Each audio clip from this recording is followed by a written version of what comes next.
Fala pessoal, beleza? Eu sou o Fábio, sejam muito bem-vindos ao canal de Resenhas dos Perdidos no Tempo, onde a gente bate papo e troca ideias sobre quadrinhos, RPG e assuntos relacionados. Então, se liga aí que a resenha de hoje já vai começar e vamos continuar aqui a nossa exploração do Against the Dark Master, jogão clássico de fantasia medieval da Macaco do Mal, que a gente está explorando aqui capítulo a capítulo, falando do lore, do sistema, enfim, todas as informações que sejam interessantes para vocês terem uma ideia geral de como é que funciona o negócio aqui, beleza? Mas se você está chegando agora, não entre em pânico, vou deixar aqui no card a nossa playlist exclusiva do Against the Dark Master, para você assistir a série desde o início, ou rever alguma coisa, assistir algum vídeo que você perdeu, e a gente poder seguir viagem tranquilo, beleza?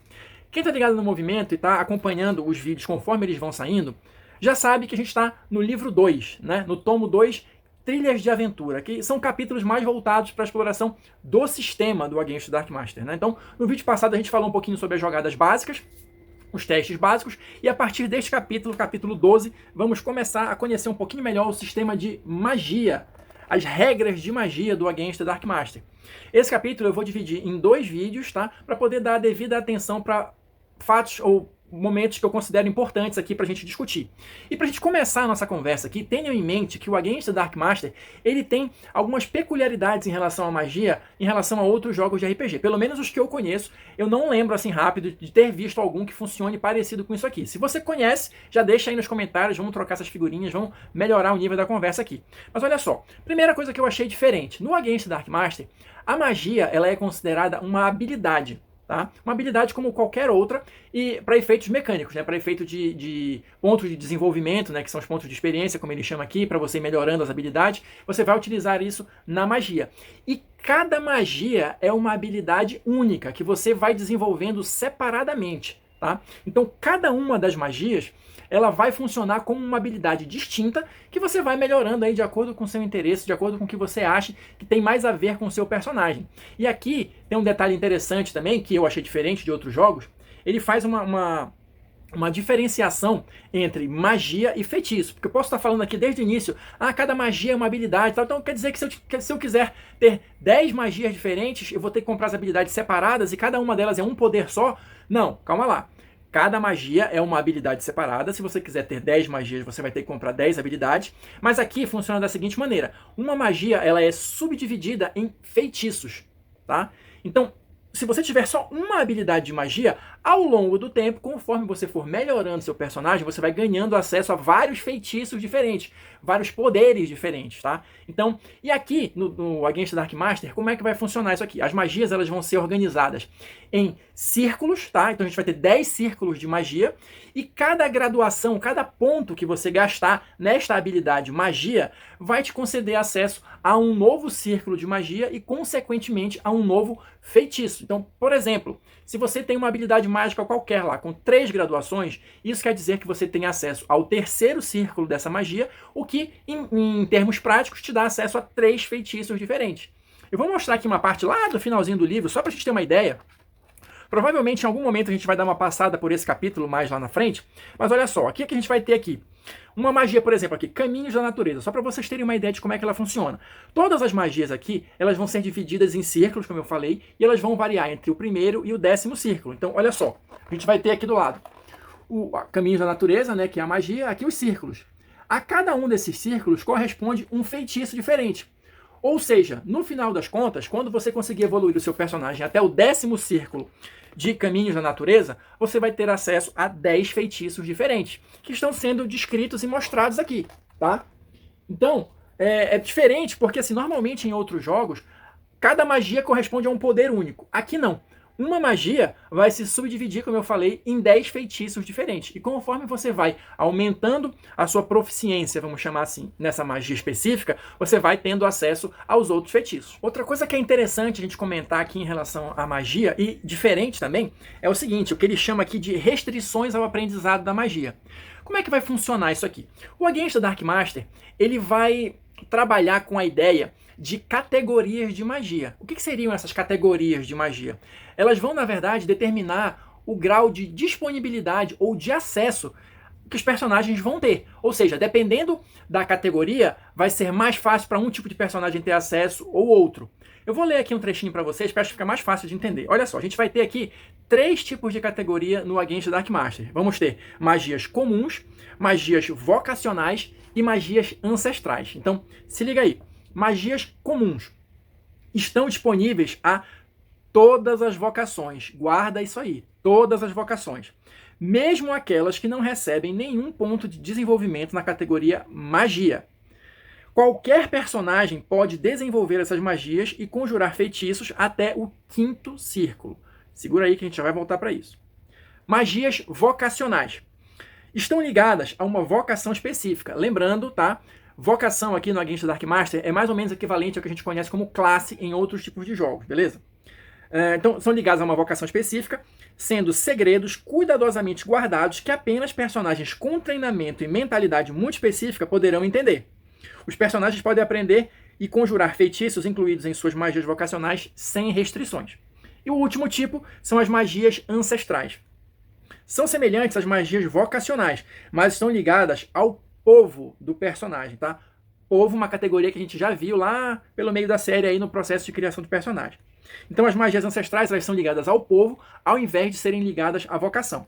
Os personagens podem aprender e conjurar feitiços de suas magias ancestrais sem restrições, tá? Ou seja, trocando em miúdos aqui, tem mais alguns detalhezinhos, mas para a gente ficar no básico, como é que funciona? As magias vocacionais estão restritas a determinadas vocações ou classes, tá? Lembrando que aqui no Against the Dark Master nós temos 6.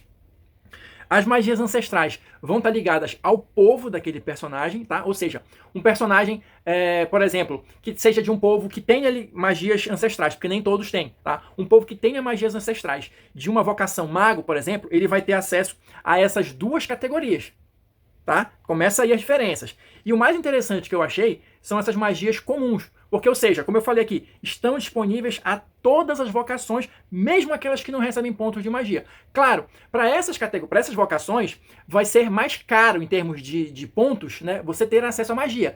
Mas é possível. Ou seja, você pode ter um guerreiro, um ladino, que são classes que não recebem nada de magia, mas que seja capaz de utilizar algumas magias específicas até o 5º círculo, como ele coloca aqui. Ou seja, você vai ter um acesso limitado, você não vai conseguir nunca chegar com um guerreiro a uma magia de 10º círculo, como em outras classes, mas ainda assim é considerável, você consegue chegar na metade do caminho. E quais são essas magias? Vai ter aqui uma lista, no iníciozinho do capítulo, olha, as magias comuns, as magias que qualquer personagem de qualquer vocação pode ter acesso. Dentre as quais, a que eu comentei aqui no início, que eu mostrei para vocês no exemplo, Caminhos da Natureza. Ou seja, você vai ter uma lista de, deixa eu ver quantas são aqui, 3, 5, 10 magias que estão disponíveis para qualquer tipo de personagem. Então, isso eu achei uma pegada interessante, porque você pode viajar em cima disso e criar um personagem totalmente diferente, ou de acordo com o que você consegue visualizar. Um ladino que usa determinados tipos de magia, né? Só para vocês terem uma ideia, que pelo nome já dá para sacar um pouquinho das coisas. Então, quais são as magias comuns? Caminhos da natureza, conhecimentos de natureza, detecções, mobilidade da natureza, cânticos, poder sobrenatural, proteção mística, purificação, sons e luzes, visão sobrenatural. A gente deve falar um pouquinho sobre cada uma delas com mais detalhes mais lá pra frente, mas só para vocês terem uma ideia que é uma quantidade razoável de magias que está disponível para qualquer tipo de personagem. Outra coisa que eu achei diferente e interessante aqui no sistema de magia do Against the Dark Master é isso que ele coloca aqui separado, olha, fontes de magia. O que é isso, trocando em miúdos? O Against the Dark Master, eu já comentei isso aqui em outros vídeos, ele não tem um cenário específico, então você pode adaptar ele para qualquer outro cenário que você goste de jogar, você pode criar junto com o seu grupo um cenário a partir do que ele vai dando de informações aqui. Então isso permite que você faça alguns ajustes narrativos em relação às magias, para torná-las mais adequadas, né, para o cenário que você está criando ou para o cenário no qual você está jogando. Eu vou ler um trechinho aqui só para vocês terem uma ideia melhor do que eu estou falando, olha só. Uma maneira simples de tornar a magia mais distinta, sem alterar muito o equilíbrio do jogo, é ter diferentes maneiras de aprender novas magias para cada vocação.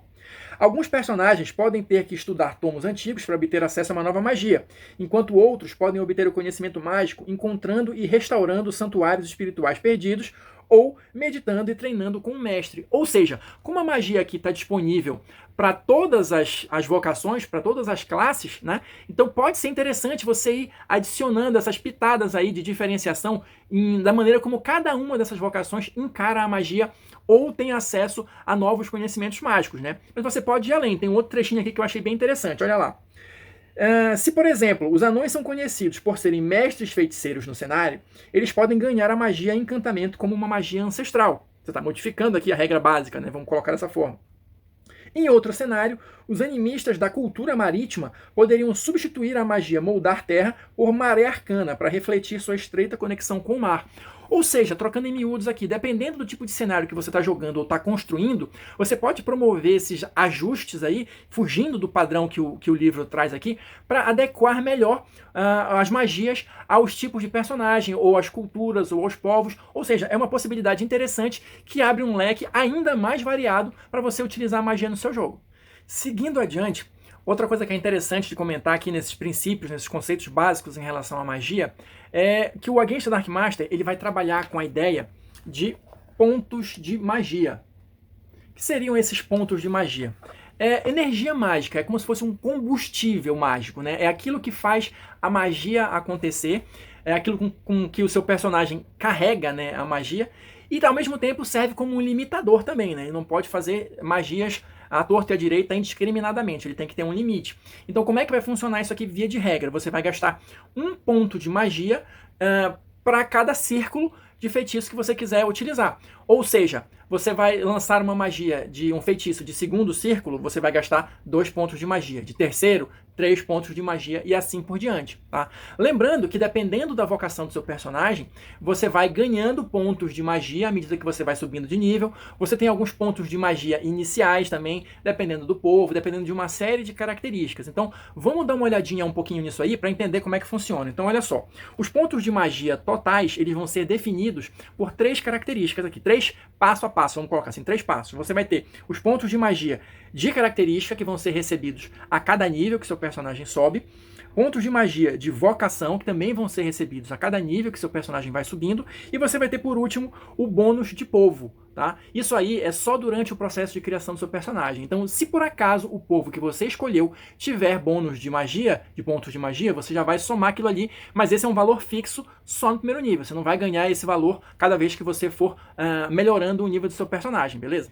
E só para vocês terem uma ideia de como é que funciona, olha só, isso aqui eu achei interessante também. Dependendo da vocação do seu personagem, vai ser uma característica diferente que ele vai levar em consideração na hora de receber esses pontos de magia. Então, olha lá. Se for um mago, a característica vai ser sagacidade. Se for um animista, vai ser sabedoria. Até aí tudo bem. Mas e as outras classes que podem usar magia também? Não é qualquer classe que pode usar? Sim. E para todas as outras vocações, né, a característica que vai ser utilizada vai ser a personalidade.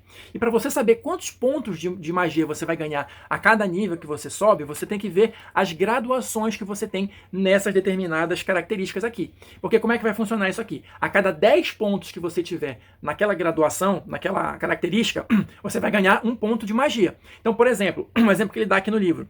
Se o seu personagem tiver 10 ou 15 pontos da característica que é necessária, você vai ganhar 1 ponto de magia por nível. Ah, mas não quero ganhar só 1, eu quero ganhar 2. Então você precisa aumentar essa característica através de experiência para 20 pontos. Porque com 20 pontos você vai passar a receber 2 pontos de magia por nível, beleza? Esse é o raciocínio.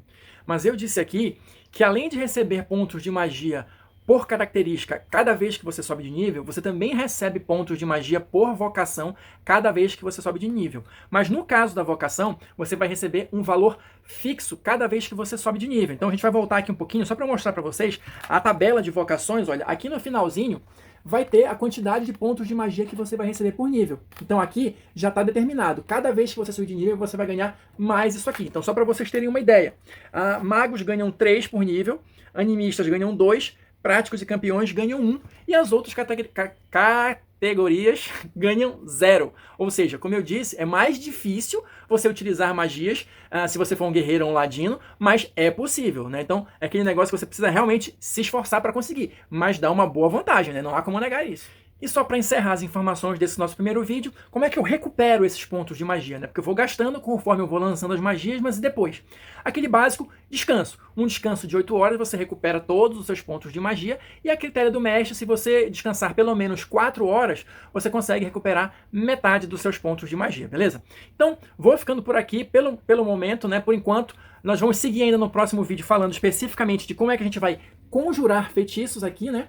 Essas foram só as informações básicas. Então quem assistiu até agora, muito obrigado. Deixa aí seu like, seu dislike, seus comentários. O que vocês acharam aí desse início do sistema de magia do Against the Dark Master. E a gente se encontra na próxima resenha.